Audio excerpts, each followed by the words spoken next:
I believe that the tariff of 1828 that the South hated, while it did put a heavy economic burden on them, it also essentially entrenched slavery into perpetuity due to Clay's economic harmonization ideas. It is true that the Tariff of 1828, also known as the Tariff of Abominations, did put a heavy economic burden on the South. However, it is not clear how it entrenched slavery into perpetuity. The tariff was designed to protect northern manufacturers from cheaper foreign imports by imposing high taxes on those imports.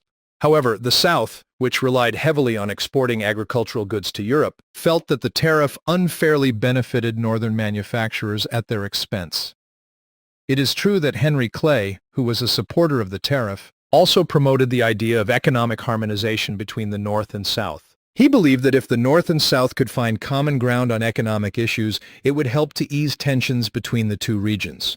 However, it is not clear how this idea would have entrenched slavery into perpetuity. In fact, many Southerners saw the tariff as a threat to their way of life, which was based on agriculture and slavery. The tariff made it more difficult for them to export their goods and thus reduce their profits. This in turn made it more difficult for them to maintain their system of slavery, as they had fewer resources to invest in it. So while the tariff did not directly entrench slavery, it did contribute to the tensions between the North and South that ultimately led to the Civil War. Basically, its underlying theory held that the American economy could be harmonized and internally integrated through national economic planning. That meant deploying internal improvements in the tariff schedule to bind northern industry and southern agriculture together in economic symbiosis. Clay's doctrines amounted to an early experiment in import substitution. The strategy of using tariffs and other commercial restrictions to divert raw material production away from international markets and into a heavily subsidized domestic industry. In practice, this meant intentionally shifting southern cotton production away from transatlantic markets and into the textile mills of New England.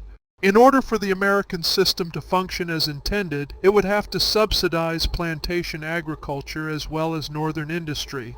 Some of the American system's proponents, including Clay himself, eventually recognized that a full harmonization of the U.S. economy under the American system would entail significant public expenditures to develop southern agriculture, thereby politically entrenching slavery in perpetuity. Yes, that's a valid point. The American system was designed to harmonize the economy by integrating different regions through a combination of tariffs, transportation improvements, and a national bank. While some of its proponents believed that it would eventually lead to the abolition of slavery, others recognized that it would require substantial public expenditures to subsidize southern agriculture and maintain the profitability of slavery.